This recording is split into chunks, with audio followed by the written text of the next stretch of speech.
انسانی تمدن کا اہم ترین اور بنیادی ترین مسئلہ کیا ہے؟ تمدن کا ایک ہے انسانی زندگی کا مسئلہ۔ انسانی زندگی کا سب سے پہلا مسئلہ وہی ہے کہ جو حیوانی زندگی کا بھی ہے، اپنی مادی ضروریات، پیٹ کھانے کو مانگتا ہے، سب سے پہلے یہی ہے، اس میں کوئی شک نہیں۔ لیکن اس کے بعد جب دو انسان ملتے ہیں اور اس سے تمدن شروع ہوتا ہے، اس کا سب سے بڑا مسئلہ ہے انسان کی شہوت۔ اللہ نے دو جنسیں بنا دی ہیں، مرد ہیں، عورت ہیں، اور ان دونوں کے درمیان تعلق سے نسل آگے چلتی ہے۔ اب اس معاملے کو کیسے ہارنس کیا جائے، کیسے منظم کیا جائے، یہ جذبہ بہت پوٹنٹ ہے۔ جو فرائڈ نے کہا ہے، بس وہ یوں سمجھیے کہ ذرا زیادہ مرچ مسالہ لگا دیا، ورنہ اس میں کوئی شک نہیں کہ یہ بہت ہی پوٹنٹ جذبہ ہے انسان کا۔ انسٹنکٹ جو ہے، سیکس کا انسٹنکٹ، وہ بہت مضبوط ہے، بہت قوی ہے۔ لیکن جو شے جتنی قوی ہو اتنا ہی اسے پھر، جو گھوڑا جتنا منہ زور ہو اتنا ہی اس کو لگام دینا جو ہے وہ آسان نہیں ہوتا، اس کے لیے پھر مشقت کرنی پڑتی ہے۔ تو اب اگر تو اس سیکس کو اوپن کر دیا جاتا، کھلا سیکس، فری سیکس، آج کل یہ لفظ استعمال ہوتا ہے، فری سیکس، کیوس ہوتا، تمدن میں فساد ہو جاتا۔ اس کے لیے شادی کا معاملہ کہ ایک عورت کا ایک مرد کے ساتھ رشتہ رہے، سب کو معلوم ہے کہ یہ اس کی بیوی ہے، یہ اس کا شوہر ہے، تاکہ اس طریقے سے نسب کا معاملہ بھی چلے اور ایک خاندانی ادارہ وجود میں آئے۔ ورنہ تو خاندانی ادارہ بس کیسے وجود میں آئے گا؟ فری سیکس میں تو خاندانی ادارہ وجود میں آ ہی نہیں سکتا۔ تو شادی کا، نکاح کا یہ رشتہ جو ہے، یہ اللہ تعالیٰ نے اختیار کیا اور یہ انسانوں کو سکھایا۔ اور آج کی دنیا میں تو جو یہ مرد و عورت کی مساوات کا سلسلہ ہے، یہ شیطان کا سب سے بڑا فلسفہ اور معاشرے میں فساد اور گندگی پیدا کرنے کا اس کا سب سے بڑا ہتھیار ہے۔ اور اب جو کچھ رہی صحیح اقدار ہماری ایشیا کے ممالک جو ہیں، زیادہ تر مسلمان ممالک ہیں، ان میں خاندانی نظام کی جو بچی کھچی شکل رہ گئی ہے، اس کو برباد کرنے کے لیے یہ قاہرہ کانفرنس اور بیجنگ کانفرنس، اس ایشیا کا گھیراؤ دونوں طرف سے، مشرق سے اور مغرب سے، کہ عورت کو آزاد کرو، عورت کو اٹھاؤ، ایمینسیپیشن کے نام پر، آزادی کے نام پر، اور مردوں عورت کی مساوات کے نام پر، تاکہ خاندانی نظام ٹوٹ کر رہ جائے، جیسے کہ ان کے ہاں ٹوٹ چکا ہے۔ خاندانی نظام نے، یہ کلنٹن صاحب نے کہا تھا اپنے سال 9 کے میسج میں کہ ان قریب ہماری قوم، امریکن نیشن، بہت جلد اس کی اکثریت حرامزادوں پر مشتمل ہوگی، born out of wedlock, وہ کسی شادی کے نکاح کے نتیجے میں کوئی وجود میں نہیں آئے ہیں، زنا کے نتیجے میں وجود آئی بھی قوم ہوگی۔ ون پیرنٹ فیملی رہ گئی ہے، ماں ہی باپ ہے اور وہی ماں ہے، اور وہ دونوں وہ جانتے ہی نہیں۔ اب وہاں بڑی ایک مہم اٹھ رہی ہے کہ ہر انسان کا حق ہے جو اسے معلوم ہو کہ میرا باپ کون ہے۔ وہاں تو بہت سے لوگ پتہ ہی باپ کون ہے میرا، کیا پتہ۔ یہ تباہی ہے جو اس معاشرے پر آ چکی ہے، اور ہمارے ہاں بھی لوگ اسی معاشرے کی نقالی پر چل کریں۔ وَيَسْأَلُونَكَ عَنِ الْمَحِيضِ، اور وہ عورتوں کے ایام ماہواری کے بارے میں آپ سے سوال کر رہے ہیں۔ قُلْ هُوَ أَذًى، کہہ دیجئے وہ ایک ناپاکی بھی ہے اور ایک تکلیف کا مسئلہ بھی ہے۔ فَاعْتَزِلُوا النِّسَاءَ فِي الْمَحِيضِ، تو حیض کی حالت میں اگر تمہاری بیویاں ہوں تو ان سے علیحدہ رہو، مقاربت نہ کرو۔ وَلَا تَقْرَبُوهُنَّ حَتَّى يَطْهُرْنَ، اور ان سے مقاربت نہ کرو یہاں تک کہ وہ پاک ہو جائیں۔ فَإِذَا تَطَهَّرْنَ، اور جب وہ خوب پاک ہو جائیں، فَأْتُوهُنَّ مِنْ حَيْثُ أَمَرَكُمُ اللَّهُ، تو اب ان کی طرف جاؤ، جو بھی تمہیں تعلق قائم کرنا ہے کرو، جہاں سے کہ تمہارے رب نے تمہیں حکم دیا، اللہ نے حکم دیا ہے۔ یہ اللہ کا حکم کیا ہے؟ یہ ہے امر طبیعی، ہر انسان جانتا ہے، ہر حیوان کو معلوم ہے، وہ طبیعی شے ہے۔ لیکن یہ کہ اب عورتوں کے ساتھ بھی اگر انسان جو ہے وہ لواطت کا فعل شروع کر دے، قوم عمل لوط، تو ظاہر بات ہے کہ عمل قوم لوط، تو وہ چیز جو ہے غلط ہے، وہ حرام ہے۔ یہ تو اللہ تعالیٰ نے جو بھی تمہاری فطرت میں ڈالا ہے راستہ، وہ در حقیقت من حیث امرکم اللہ، ان اللہ یحب التوابین ویحب المتطہرین، یقیناً اللہ محبت کرتا ہے بہت توبہ کرنے والوں سے اور بہت پاک بازی اختیار کرنے والوں سے، ان ناپاک چیزوں سے دور رہنے میں۔ نساؤکم حرث لکم، تمہاری بیویاں تمہارے لیے کھیتیوں کے مانند ہیں، جیسے کھیت میں بوتے ہو، فصل کاٹتے ہو، بیویوں کے ذریعے سے اللہ تعالیٰ تمہیں اولاد عطا کرتا ہے۔ فاتو حرثکم انا شئتم، تو جو بھی کھیتی والی جگہ ہے ادھر تم جاؤ جدھر سے چاہو، یعنی اس میں یہ ہے کہ کوئی رکاوٹ نہیں ہے، وہ داہنی طرف سے، بائیں طرف سے، جدھر سے بھی ہو، لیکن ہو وہ فرج کے اندر، وہ وقت کے اندر معاملہ نہ ہو۔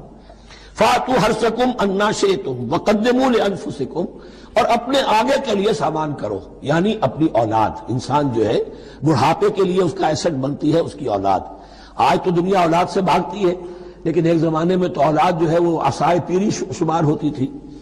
وَقَدِّمُوا لِأَنفُسَكُمْ وَاتَّقُوا اللَّهَ وَاعْلَمُوا أَنَّكُمْ مُلَاقُوهُ، اور اللہ سے کا تقوی اختیار کرو۔ ابھی آپ دیکھیں گے کہ جو حکم بھی شریعت کا آئے گا بار بار تکرار کے ساتھ جو ہے اس میں جو تقوی کا ذکر بار بار آئے گا کہ ایک قانون ہے اس کی قانونیت ہے، ایک ہے تقوی۔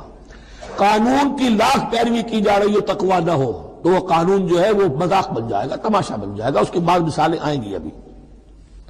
وَاتَّقُوا اللَّهَ وَاعْلَمُوا أَنَّكُمْ مُلَاقُوهُ، اور اللہ کا تقوی اختیار کرو اور جان لو تمہیں اس سے مل کر رہنا ہے، حاضر ہونا ہے اس کے جناب میں۔ وَبَشِّرِ الْمُؤْمِنِينَ، اور اے نبی اہل ایمان کو بشر۔ تقریب حضور سے صحابہ سے ثابت ہے، ضرور کرو ضرور کرو ضرور کرو، عضوا علیہا بالنواجذ، اپنے دانتوں سے پکڑ لو اس کو۔ اور جو تقریب ثابت نہیں حضور سے اور صحابہ سے، یقیناً یہ کہیں باہر سے آئی ہے۔ یا تو ہمارا خاندانی پس منظر جو ہے، اکثر تو ہندوؤں سے مسلمان ہوئے، وہ سادات ہوں، صدیقی ہوں، فاروقی ہوں، عثمانی ہوں، وہی ہیں نا جو باہر سے آئے تھے۔ باقی تو اکثریت یہیں سے، وہ اپنا ہندوانہ پس منظر لے کر آئے۔ تو جس کا ثبوت صحابہ کے دور میں نہیں، وہ یقیناً باہر سے آئی ہوئی چیز ہے۔ اس میں پھر سادگی نہیں، اس میں کمی نہیں، جڑ سے کاٹو اس کو۔ اس بنیاد پر ہم نے 5 فیصلے کیے ہیں، ذرا سن لیجئے آپ بھی، اگر آپ کوئی سوشل ورک کرنا چاہیں اس کو عام کریں۔ نمبر 1، نکاح مسجد میں۔ حدیث موجود ہے، ترمذی شریف کی روایت، اعلنوا ھذا النکاح واجعلوہ فی المساجد، نکاح کا اعلان عام کیا کرو، مسجدوں میں منعقد کیا کرو۔ میں حیران ہوتا ہوں کیوں نہیں علماء کرام نے اس کی طرف توجہ دلائی۔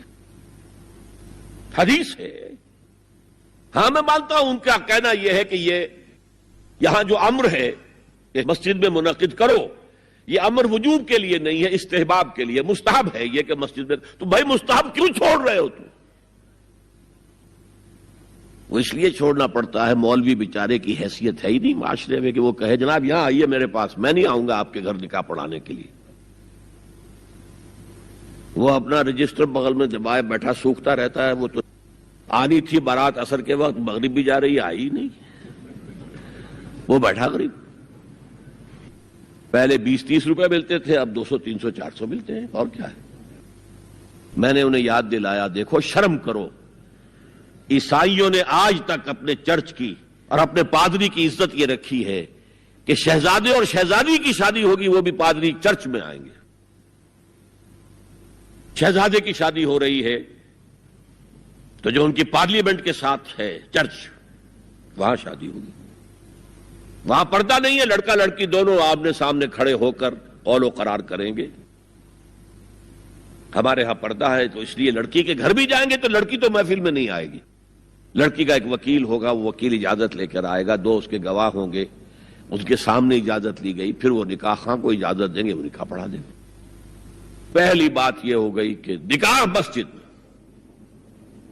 نمبر 2، نکاح کے موقع پر کوئی دعوت طعام نہیں، کوئی ثابت نہیں۔ دعوت طعام صرف ایک ہے، وہ ولیمہ ہے، اور اس قدر معقول بات ہے۔ سب باپ اپنے سینوں پر ہاتھ رکھ کر سوچیں اور میری بات سنیں، کیا بیٹی کو گھر سے رخصت کرنے کا وقت جو ہے وہ خوشی کا وقت ہوتا ہے؟ جب بیٹی گھر سے جا رہی ہو، کوئی جانور بھی آپ قربانی کے لیے، کوئی مینڈھا کو بکرا لے آئیں 8-10 دن پہلے اور بچے مانوس ہو جائیں تو وہ جب آپ ذبح کرتے ہیں تو پچھاڑے کھاتے ہیں کہ نہیں بچے؟ اور یہ لخت جگر ہے، نور چشم ہے، 18 20 22 برس گھر میں رہی ہے، وہ جا رہی ہے، خوشی نہیں ہے وہاں، صرف یہ ہوتا ہے اے سائی آف ریلیف کہ ایک ذمہ داری کا بوجھ تھا، اللہ نے آج پورا کرا دیا، اتروا دیا بوجھ۔ پھر بھی اندیشہ ہوتا ہے، پتہ نہیں مزاج ملے نہ ملے، نئے ماحول میں جا رہی ہے، وہاں جا کر ایڈجسٹ ہو یا نہ ہو، اندیشے پھر بھی ہوتے ہیں ذہن کے اندر۔ تو ان سے مرغ پلاؤ کھانا اور متنجن کھانا کوئی معقول بات نہیں ہے۔ معقول بات کیا ہے؟ لڑکا، اس کا گھر آباد ہوا ہے، وہ ولیمہ کرے۔ اس پر باقاعدہ احادیث اولبو ولو بشاتن، ولیمہ ضرور کرو چاہے ایک ہی بکری ہو تمہارے پاس، ذبح کرو، کاٹو، کھلاؤ گوشت اپنے دوستوں کو، احباب کو۔ یہاں تک کہا کہ بئس طعام طعام الولیمہ، برا کھانا ہے ولیمے کا کہ اس میں غریبوں کو نہیں بلایا جاتا۔ ظاہر بات ہے مسلی کھلانے کے لیے تو ولیمہ نہیں ہوتا، اپنے احباب کو، دوستوں کو بلایا جاتا ہے۔ پھر بھی میں تم سے کہتا ہوں کہ جسے ولیمے کے لیے بلایا جائے وہ اگر نہیں جائے گا تو اللہ اور اس کے رسول کے حکم کی نافرمانی کرے۔ تو جس رسول نے اتنی تفصیل سے حکم دیا ہو ایک دعوت کا، وہ دوسری دعوت میں بھی خیر ہوتا نہ بیان کرتا؟ جب نکاح مسجد میں اور کوئی دعوت طعام نہیں تو بارات کا تصور، خلاص۔ بارات کس بلا کا نام ہے؟ قرآن میں تو کوئی ذکر ہی نہیں، عربی میں یہ لفظ ہی نہیں۔